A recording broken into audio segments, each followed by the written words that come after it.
नमस्कार, आप देख रहे हैं डीडी न्यूज। आपके साथ मैं हूं पराक्रम सिंह शेखावत। खबर दुनिया की में आप सभी का स्वागत है। इस कार्यक्रम में, इस बुलेटिन में हम आपको बताएंगे अंतर्राष्ट्रीय जगत की हर बड़ी खबर जो आपके लिए जानना जरूरी है। शुरुआत करते हैं सुर्खियों के साथ। भारतीय नौसेना का उत्तरी अरब सागर में कामयाब ऑपरेशन। एमवी लीला नॉरफॉक के अपहरण को बनाया नाकाम। भारतीय सेना के ऑपरेशन में सुरक्षित निकाले गए क्रू के सभी 21 सदस्य। सुरक्षित निकाले जाने वालों में 15 भारतीय भी शामिल। आईएनएस चेन्नई के एक्शन से भागे अपहरणकर्ता। उत्तर कोरिया द्वारा दक्षिण कोरियाई द्वीप की तरफ 200 गोले दागे जाने से भारी तनाव। जवाब में दक्षिण कोरिया ने बड़े हथियारों के साथ किया युद्धाभ्यास। कहा, अमेरिका के साथ मिलकर देंगे उकसावे की कार्रवाई का जवाब। अमेरिका का उत्तर कोरिया पर रूस को हथियार देने का आरोप।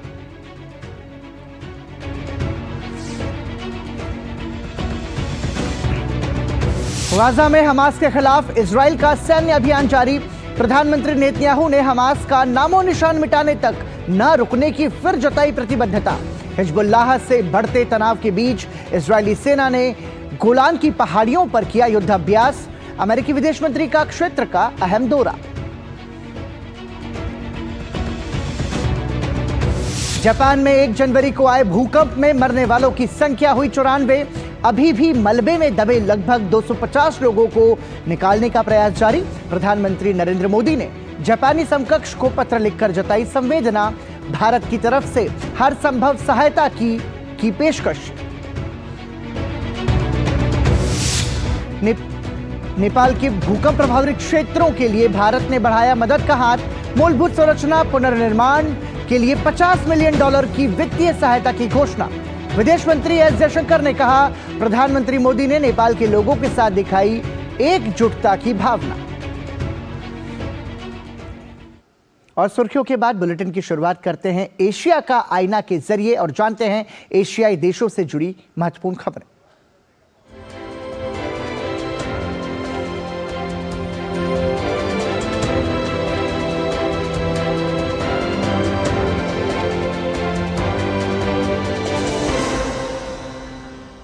भारतीय नौसेना की चौकसी और समय रहते कार्रवाई से अरब सागर में एक जहाज के अपहरण का प्रयास नाकाम बना दिया गया। उत्तरी अरब सागर में एमवी लीला नॉरफॉक जहाज के अपहरण के प्रयास की सूचना मिलते ही भारतीय नौसेना तुरंत हरकत में आई। नौसेना ने अपने विध्वंसक आईएनएस चेन्नई को रवाना किया।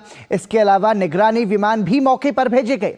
भारतीय नौसेना ने कामयाब ऑपरेशन को अंजाम देते हुए लाइबेरिया के झंडे वाले इस जहाज में मौजूद क्रू के सभी 21 सदस्यों को सुरक्षित निकाल लिया, जिनमें 15 भारतीय हैं। बाद में मेरीन कमांडो के सैनिटाइजेशन अभियान में इस बात को सुनिश्चित किया गया कि जहाज पर कोई भी अपहरणकर्ता मौजूद नहीं है। माना जा रहा है कि भारतीय युद्धपोत के त्वरित एक्शन और कठोर चेतावनी के बाद अपहरणकर्ता वहां से भाग निकले होंगे। भारतीय नौसेना के अनुसार INS Chennai MV Lila Norfolk के आसपास ही है और उसमें बिजली उत्पादन बहाल करने में मदद दे रहा है ताकि यह जहाज अपनी मंजिल की तरफ बढ़ सके।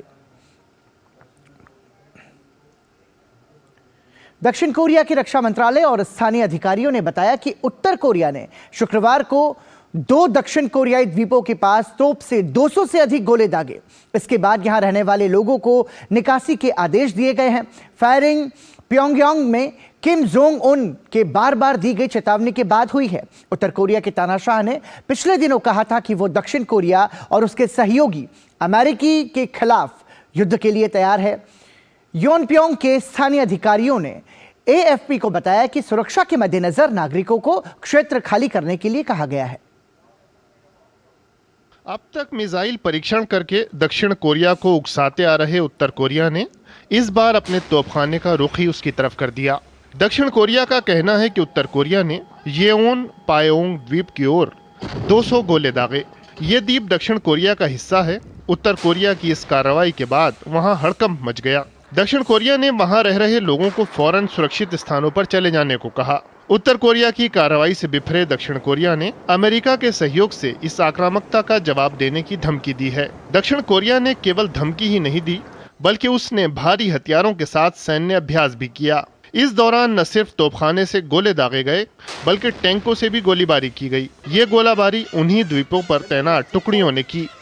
북한군은 오늘 09시경부터 11시경까지 हम उत्तर कोरिया को कड़ी चेतावनी देते हैं कि संकट के बढ़ने के लिए वे पूरी तरह जिम्मेदार हैं और हम उनसे इसे रोकने का पुरजोर आग्रह करते हैं। अमेरिका और दक्षिण कोरिया के निकट सहयोग के तहत हमारी सेना स्थिति पर बारीकी से नजर रख रही है। हम उत्तर कोरिया के उकसावे के जवाब में कदम उठाएंगे। ये पहली बार नहीं है जब उत्तर कोरिया की तरफ से इस द्वीप की तरफ गोले दागे गए हैं। 2010 में उत्तर कोरिया की ऐसी ही कार्रवाई में यहां 4 लोगों की मौत हो गई थी। शुक्रवार की सुबह फिर ऐसी ही घटना से यहां अफरा तफरी मच गई। दक्षिण कोरिया का दावा है कि उत्तर कोरिया की तरफ से गोले दागने का सिलसिला 2 घंटे तक चला। हालांकि कोई भी गोला दक्षिण कोरिया की सीमा में नहीं पहुंचा और ये सब दोनों देशों के बीच बने बफर जोन में ही गिरे। 이러한 위기 구조의 상황 책임은 उत्तर कोरियाई सेना ने बैंगनीओंग द्वीप के उत्तर में जांगसन कैप और योनप्योंग द्वीप के उत्तर में देओंगसन कैप में सुबह 9 बजे से 11 बजे तक 200 से अधिक गोले दागे। हमारे लोगों और सेना को कोई नुकसान नहीं हुआ है और गोले उत्तरी सीमा रेखा के उत्तर में गिरे। 상응하는 조치를 시행할 것입니다. उत्तर कोरिया द्वारा गोले दागे जाने के बाद दक्षिण कोरिया के बहुत से लोग आने वाले दिनों में तनाव बढ़ने की आशंका से घिरे हुए हैं। बहुत से लोगों को इस बात का भी डर है कि कहीं ये टकराव किसी युद्ध की तरफ न चला जाए। मैंने उस द्वीप पर पिछले महीने तक काम किया है, इसलिए मुझे पता है कि उत्तर कोरिया कभी भी एक ऐसी उकसावे वाली हरकत कर सकता है। यह खबर सुनने के बाद मुझे चिंता हो रही है। मुझे आशंका है कि कहीं जंग न छिड़ जाए। कोरियाई प्रायद्वीप में तनाव का सिलसिला पिछले कई महीनों से जारी है। उत्तर कोरिया के नेता किम जोंग उन ने मिसाइल लॉन्च वाहनों का उत्पादन तेज करने का निर्देश दिया है। उत्तर कोरियाई मीडिया में किम जोंग उन के एक फैक्ट्री का दौरा करने की तस्वीरें सामने आई हैं। खबरों में बताया गया है कि उत्तर कोरियाई नेता ने दुश्मन को ताकत दिखाने के लिए मिसाइल लॉन्च वाहनों का उत्पादन तेज करने को कहा है। इससे एक दिन पहले ही अमेरिका ने आरोप लगाया था कि उत्तर कोरिया रूस को बैलिस्टिक मिसाइलें और लॉन्चरों की आपूर्ति कर रहा है। व्हाइट हाउस का कहना है कि रूस इनका प्रयोग यूक्रेन युद्ध में कर रहा है। हमारी जानकारी से संकेत मिलता है कि Democratic People's Republic of Korea ने हाल ही में रूस को बैलिस्टिक मिसाइल लॉन्चर और कई बैलिस्टिक मिसाइलें दी हैं। 30 दिसंबर 2023 को रूसी सेना ने यूक्रेन में उत्तर कोरियाई बैलिस्टिक मिसाइलों में से कम एक को दागा भी है। गुरुवार को दक्षिण कोरिया की सेना ने जानकारी दी थी कि उसने अमेरिकी सेना के साथ मिलकर उत्तर कोरियाई सीमा के पास युद्ध अभ्यास किया है।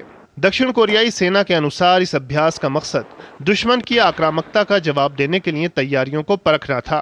इस युद्ध अभ्यास में अमेरिका और दक्षिण कोरिया दोनों ही देशों की सेनाओं ने भारी हथियारों का प्रयोग किया। इजराइल हमास जंग के बीच ऐसी कई चीजें हो रही हैं जिससे इस युद्ध के फैलने का खतरा बढ़ता जा रहा है। पहले दक्षिणी बैरूत में हमले की खबर आई जिसमें हमास के उपनेता सालेह अल अरौरी की मौत हुई। इजराइल ने इसकी सीधी जिम्मेदारी नहीं ली, लेकिन हमले उसी ने किए। ये लेबनान भी कह रहा है और ईरान भी। इसे लेबनान की संप्रभुता पर भी हमला कहा गया। ईरान ने इस हमले की कड़ी आलोचना की। इस बीच इजराइल के प्रधानमंत्री बेंजामिन नेतन्याहू ने स्पष्ट शब्दों में कहा है कि हम प्रतिबद्ध हैं कि हम लड़ाई के अपने लक्ष्य को हासिल करेंगे। यह लक्ष्य है हमास का सफाया, हमारे बंधकों की रिहाई, यह सुनिश्चित करना कि गाजा में फिर से कोई खतरा सर ना उठाए। इसके लिए हम पूरी शक्ति से काम में करेंगे और हर वो कदम उठाएंगे जिसकी जरूरत होगी। गाजा में हमास के आतंकियों के खिलाफ इजरायली सेना का अभियान जारी है। आतंकी ठिकानों का पता लगाने और उन्हें तबाह करने के लिए इजरायली सेना लगातार हमले कर रही है। हवा, समुद्र और जमीन से मिलकर की जा रही इस कार्रवाई में लगातार तेजी आ रही है। इजरायली सेना ने गाजा पट्टी में 100 से अधिक ठिकानों को निशाना बनाया है। इजरायली सेना के अनुसार जिन स्थानों को निशाना बनाया गया उनमें कमांड सेंटर, सैन्य स्थल, रॉकेट प्रक्षेपण स्थल और हथियार और लड़ाकू उपकरण संग्रहित करने वाली इमारतें शामिल हैं। इजराइल का कहना है कि गाजा में उसका सैन्य अभियान हमास का नामो निशान मिटाने के बाद ही रुकेगा। तेल अवीव में एक अमेरिकी सेनेटर से मुलाकात के दौरान प्रधानमंत्री बेंजामिन नेतन्याहू ने यह प्रतिबद्धता एक बार फिर दोहराई। हम इसके लिए पूरी तरह प्रतिबद्ध हैं कि हम लड़ाई के अपने लक्ष्य हासिल करेंगे। ये लक्ष्य है हमास का सफाया, हमारे बंधकों की रिहाई, ये सुनिश्चित करना कि गाजा में फिर से कोई खतरा सर न उठाए। इसके लिए हम पूरी शक्ति काम में लाएंगे और हर वो कदम उठाएंगे जिसकी जरूरत होगी। इस बीच हमास भी इजरायली सेना पर हमलों का दावा कर रहा है। हमास ने एक वीडियो जारी कर इजरायली टैंकों को निशाना बनाने का दावा किया। गाजा में अक्टूबर से ही इजरायली सेना और हमास में घमासान की लड़ाई जारी है। वहीं इजराइल लेबनान सीमा पर भी तनाव लगातार बना हुआ है। इजरायली सेना ने दक्षिणी लेबनान में स्थित हिजबुल्लाह के कई ठिकानों को निशाना बनाया है। लेबनान के ईरान समर्थित सशस्त्र समूह हिजबुल्लाह के साथ इजरायली सेना का टकराव लगातार देखा जा रहा है। ताज़ा कार्रवाई में हिजबुल्लाह के कई ठिकानों को निशाना बनाने का दावा किया गया है। इजराइल और हिजबुल्लाह के बीच तनाव बैरूत में एक ड्रोन हमले के बाद बहुत बढ़ गया है। इस हमले में हमास के उप प्रमुख की मौत हुई थी। इजराइल ने इस हमले में शामिल होने की पुष्टि या खंडन नहीं किया, लेकिन ईरान, हिजबुल्लाह और हमास इसके पीछे उसका ही हाथ बता रहे हैं। ढेर किए गए हमास नेता को दफनाए जाने के अवसर पर इजराइल के खिलाफ नारेबाजी हुई। तनाव का यही सिलसिला गोलान की पहाड़ियों पर भी फैला हुआ है। इजरायली सेना ने यहां भारी हथियारों के साथ युद्धाभ्यास किया। 1967 तक सीरिया का हिस्सा रही गोलान की पहाड़ियों पर अब इजराइल का नियंत्रण है। इजरायली सेना ने ये युद्धाभ्यास हिजबुल्लाह प्रमुख हसन नसरुल्लाह के संबोधन के अगले दिन किया। नसरुल्लाह ने अपने संबोधन में हमास उप प्रमुख की मौत पर चुप न बैठने की बात कही थी। आज हमने बख्तरबंद गाड़ियों और पैदल सेना के साथ उत्तर की ओर एक अभ्यास किया। इसका मकसद ऐसे हालात के लिए तैयारी का जायजा लेना था कि अगर हमारा हिजबुल्लाह से ऐसा कोई टकराव हो तो हम ये सुनिश्चित करें कि हमारा पाला भारी रहे। इजराइल हमास और इजराइल हिजबुल्लाह तनाव के बीच कूटनीतिक प्रयास भी जारी हैं। अमेरिकी विदेश मंत्री एंटनी ब्लिंकन क्षेत्रीय देशों के दौरे पर निकले हुए हैं। 7 अक्टूबर को हमास के आतंकी हमले के बाद इस क्षेत्र का उनका ये चौथा दौरा है। अमेरिकी विदेश मंत्री का तुर्की, यूनान, जॉर्डन, कतर और पश्चिमी तट का यह दौरा बेहद अहम समझा जा रहा है। अमेरिकी विदेश विभाग का कहना है कि ब्लिंकन हितधारकों से विभिन्न मुद्दों पर चर्चा करेंगे। Later today, Secretary Blinken will depart for his fourth trip. जैसा कि वो 7 अक्टूबर से लगातार कहते आए हैं कि उनका जोर संघर्ष का दायरा बढ़ाने से रोकने पर होगा। वो पक्षों से ऐसे उपायों पर चर्चा करेंगे जो किए जा सकते हैं। इनमें अपने प्रभाव का प्रयोग करके टकराव को फैलाने से रोकना शामिल है। ये ना तो इजराइल, ना ही क्षेत्र और ना ही किसी और के हित में है कि ये संघर्ष गाजा के बाहर फैले। इस बीच इजराइल के रक्षा मंत्री ने गाजा में सैन्य अभियान खत्म होने के बाद वहां के प्रशासनिक ढांचे संबंधी प्रस्ताव सामने रखा है। इसके अनुसार हमास का गाजा पर कोई भी नियंत्रण नहीं होगा और इजराइल ही वहां सुरक्षा संबंधी मामलों को संभालेगा। हालांकि वहां प्रशासनिक कामकाज फिलिस्तीनी इकाइयों के ही हाथ में होगा। पुनर्निर्माण संबंधी कार्यों का जिम्मा एक बहुराष्ट्रीय बल के पास होगा। यही बल सीमा क्षेत्रों का प्रशासन भी देखेगा। इस समूह में कुछ पश्चिमी और अरब देश शामिल होंगे। पड़ोसी देश नेपाल, जिसके साथ भारत का बेटी और रोटी का संबंध माना जाता है। विदेश मंत्री एस जयशंकर की 2024 की पहली विदेश यात्रा नेपाल की ही रही, जो इसकी महत्ता को रेखांकित भी करता है। अपनी नेपाल यात्रा के दौरान विदेश मंत्री एस जयशंकर ने कई परियोजनाओं का उद्घाटन किया। साथ ही भूकंप प्रभावित नेपाल के जिले में पुनर्निर्माण के लिए $5 करोड़ की एक वित्तीय सहायता की भी घोषणा की। विदेश मंत्री एस जयशंकर ने अपनी नेपाल यात्रा के दौरान कहा कि पिछले वर्ष भूकंप से प्रभावित नेपाल के जिले में मूलभूत संरचना पुनर्निर्माण के लिए भारत $5 करोड़ की एक वित्तीय सहायता देगा। नेपाल में 2015 के भूकंप के बाद काठमांडू में चल रही अन्य पुनर्निर्माण परियोजनाओं और त्रिभुवन विश्वविद्यालय केंद्रीय पुस्तकालय का विदेश मंत्री NP साउथ के साथ संयुक्त रूप से उद्घाटन करने के बाद विदेश मंत्री डॉक्टर जयशंकर ने यह बात कही। विदेश मंत्री ने कहा कि पिछले वर्ष नवंबर महीने में नेपाल के पश्चिमी हिस्से में आए भूकंप से हुई जान माल की बर्बादी से भारत दुखी है। पिछले वर्ष 3 नवंबर को नेपाल के जाजरकोट जिले में 5.7 तीव्रता के भूकंप के तीव्र झटके आए। इस भूकंप में 150 से अधिक लोगों की मौत हो गई और लगभग 400 लोग घायल हो गए। 2015 के बाद यह नेपाल का सबसे घातक भूकंप था। We were saddened to learn of the casualties and devastation caused by the earthquake that struck the western parts of Nepal in November last year. Prime Minister Narendra Modi had expressed solidarity with the people and leadership of Nepal and had committed to extend all possible assistance. The Government of India started providing emergency relief in less than 48 hours after the earthquake. विदेश मंत्री doctor S Jaishankar ने कहा कि प्रधानमंत्री नरेंद्र मोदी ने नेपाल के लोगों और यहाँ के नेतृत्व के साथ एकजुटता की भावना दिखाई है और हर संभव सहायता प्रदान करने के प्रति वचनबद्ध हैं। द्विपक्षीय संबंधों को लेकर विदेश मंत्री ने कहा कि विभिन्न क्षेत्रों में हुए महत्वपूर्ण प्रयासों से भारत नेपाल के संबंधों में वास्तविक बदलाव हुआ है। दोनों देशों ने बिजली क्षेत्र में सहयोग और परियोजना कार्यान्वयन के क्षेत्र में संबंधित कुछ महत्वपूर्ण समझौतों पर हस्ताक्षर किए। डॉक्टर जयशंकर ने कहा कि प्रधानमंत्री नरेंद्र मोदी के नेतृत्व में भारत अपने पड़ोसी विशेषकर नेपाल के साथ अपने संबंधों को पुनः परिभाषित करने के लिए प्रति वचनबद्ध है। Under the leadership of Prime Minister Modi, the government of India is committed to continue redefining its relationship with partners in our neighborhood, especially with Nepal. The government of India is committed to move forward on the ideals of Sabka Saath, Sabka Vikas, Sabka Vishwas, Sabka Prayas, and take the friendly neighboring countries, including Nepal, along with us in our development journey. इससे पहले विदेश मंत्री doctor S Jaishankar ने काठमांडू के विश्व प्रसिद्ध पशुपतिनाथ मंदिर के दर्शन किए। उन्होंने मंदिर में पूजा अर्चना के साथ पशुपतिनाथ परिसर में रुद्राक्ष का पौधा लगाया। Bureau report, DD news. Japan में 1 जनवरी को आए भूकंप के बाद राहत और बचाव अभियान अभी भी जारी है। अभी भी लगभग 250 लोग मलबे के नीचे दबे हुए हैं, जिनकी तलाश की जा रही है। अब तक कम से कम 94 लोगों की मौत की पुष्टि हो चुकी है। मलबे में दबे लोगों को निकालने के लिए अहम समझी जाने वाली शुरुआती 72 घंटे की समय सीमा बीत चुकी है। अब आशंका जताई जा रही है कि मृतकों की संख्या बढ़ सकती है। भूकंप प्रभावित इलाकों के दूर दराज होने की वजह से राहत कार्यों में मुश्किलें आ रही हैं। बहुत से सड़कों के क्षतिग्रस्त हो जाने के कारण इन इलाकों तक राहत पहुंचाना चुनौती बना हुआ है। मौसम विभाग ने अगले कई दिनों तक भूकंप के आफ्टर शॉक्स आते रहने की चेतावनी दी है। इस बीच प्रधानमंत्री नरेंद्र मोदी ने जापान के प्रधानमंत्री फूमियो किशिदा को पत्र लिखकर इस आपदा पर अपनी संवेदना व्यक्त की है। सूत्रों के मुताबिक प्रधानमंत्री ने अपने पत्र में भूकंप में जान गंवाने वाले लोगों के शोक संतप्त परिवारों के प्रति गहरी संवेदना व्यक्त की।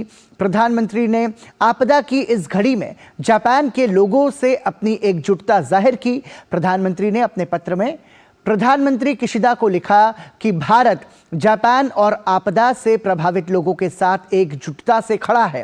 प्रधानमंत्री ने लिखा कि एक विशेष रणनीतिक और वैश्विक भागीदार के रूप में भारत जापान के साथ अपने संबंधों को महत्व देता रहा है और आपदा की इस घड़ी में भारत जापान को हर संभव सहायता देने के लिए पूरी तरह से तैयार है।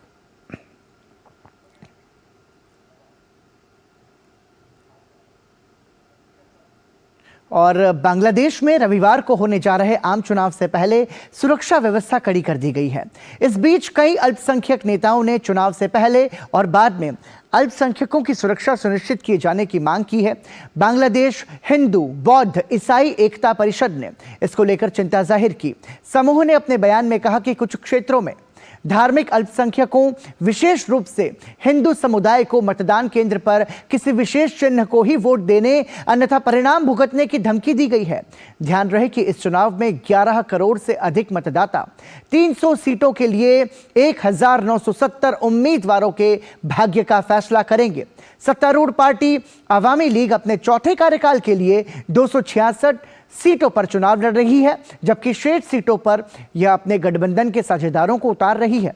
बांग्लादेश के मुख्य विपक्षी दल बीएनपी ने आम चुनाव के विरोध में शनिवार से 48 घंटे की राष्ट्रव्यापी आम हड़ताल का आह्वान किया है।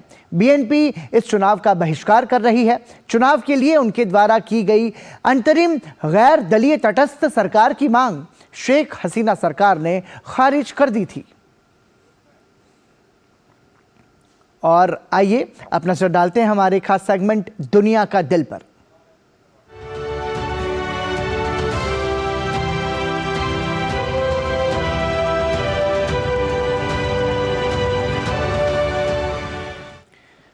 कहा जाता है कि कोलंबिया में सबसे ज्यादा पक्षियों की प्रजाति पाई जाती है। इनकी संख्या लगभग 1826 है, जो सबसे ज्यादा है। इसके बाद पेरू का स्थान आता है, जहां 1804 प्रजातियां पाई जाती हैं। लेकिन अब पेरू एक नया कीर्तिमान स्थापित करने जा रहा है। दुनिया का सबसे ज्यादा प्रजातियों वाला चिड़ियों का देश बनने जा रहा है पेरू। पेरू में 1879 पक्षियों की प्रजातियां चिन्हित हुई हैं।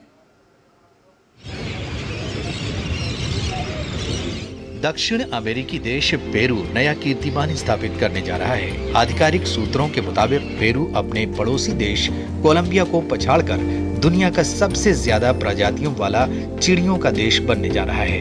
राज्य द्वारा संरक्षित प्राकृतिक क्षेत्रों की राष्ट्रीय सेवा, पेरुवियन बर्ड रिकॉर्ड्स कमेटी, वैज्ञानिक समुदाय और निजी क्षेत्र की एक संयुक्त पहल के परिणाम स्वरूप देश में 1897 पक्षी प्रजातियों की रिकॉर्डिंग हुई है। पेरुवियन पक्षी अभिलेख समिति ने एक बुलेटिन प्रकाशित करके 14 नए प्रजातियों को चिन्हित किया है। कल तक हमारे पास पक्षियों की 1860 प्रजातियां थी और अब ये बढ़कर 1879 हो गई हैं। इस बुलेटिन में 14 प्रजातियों की घोषणा की गई है और पेरुवियन बर्ड रिकॉर्ड्स कमेटी द्वारा 5 और प्रजातियों को घोषित किया गया है। तो हमारे पास पहले से मौजूद 1860 प्रजातियों में 19 प्रजातियों के और जुड़ने से कुल 1879 पक्षियों की प्रजातियां हो गई है। कोलंबिया 1869 पर है, इसलिए दोनों देशों में अंतर बहुत कम है। पेरुवियन यूनियन ऑफ ऑर्निथोलॉजिस्ट के अध्यक्ष और पेरुवियन बर्ड रिकॉर्ड्स कमेटी के सदस्य फर्नांडो अंगुलो के अनुसार नई प्रजातियों के साक्ष्य की समीक्षा और पुष्टि के लिए दक्षिण अमेरिकी पक्षी समिति को साक्ष्य भेजे जाने हैं। समिति की पुष्टि के बाद ये आंकड़े आधिकारिक हो जाएंगे। दक्षिण अमेरिकी पक्षी समिति SACC ये प्रमाणित करने के लिए जिम्मेदार है कि देश की पक्षी सूची में शामिल प्रत्येक प्रजाति वास्तव में उसी स्थान पर है और वहां पर उसकी उपस्थिति के प्रमाण है। इसलिए हमने इस बुलेटिन को 14 लेखों के साथ प्रकाशित करने का कष्ट उठाया है, क्योंकि ये 14 लेख इस बात का प्रमाण है कि ये प्रजातियां पेरू में हैं। इसे SACC को भेजा जाएगा। SACC इसकी समीक्षा करेगी और कहेगी, हाँ, पेरू में नए पक्षी वास्तव में साक्ष्य द्वारा समर्थित हैं। इस उपलब्धि से पक्षी प्रेमियों में काफी उत्साह और हर्ष का माहौल है। बर्ड वॉचर्स के लिए ये मौका सोने पे सुहागा है, क्योंकि अब वो देश में तरह तरह के पक्षियों का दीदार कर पाएंगे। मैं कहूँगा कि संख्याओं की तुलना में विविधता अधिक महत्वपूर्ण है। इस देश में आप प्रशांत तट पर विभिन्न प्रकार के अल्बाट्रॉस देख सकते हैं। आप अमेज़न में एंटबर्ड देख सकते हैं। आप पेरू की सबसे ऊंची चोटियों पर चुरेटस और टिजेरलस पक्षी देख सकते हैं। दूसरे शब्दों में कहूँ तो विविधता ही इस देश को बाकियों से बिल्कुल अलग बनाती है। आपको बता दें कि दक्षिण अमेरिकी पक्षी समिति ने इससे पहले कोलंबिया में 1869 पक्षी प्रजातियों और ब्राजील में 1859 प्रजातियों को पंजीकृत किया था। तो अगर इस समिति ने इस बार आधिकारिक रूप से पेरू में पक्षियों के प्रजातियों में वृद्धि की पुष्टि कर दी, तो कोलंबिया मात्र 10 प्रजातियों से पिछड़कर दुनिया में सबसे ज्यादा प्रजातियों के पक्षियों की लिस्ट में दूसरे स्थान पर खिसक जाएगा। और आइए बढ़ते हैं आगे और नजर डालते हैं विश्व संस्कृति पर।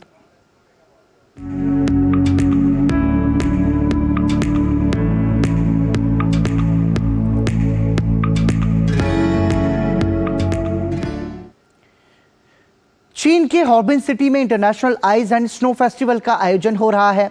2018 के मुकाबले अभी तक 2 गुने लोग फेस्टिवल में शामिल हो रहे हैं। आलम यह है कि लोगों को ठहरने के लिए होटलें कम पड़ रही हैं। दरअसल कोरोना के बाद पहली बार लोगों को ठंड की छुट्टियां बिताने का मौका मिला है।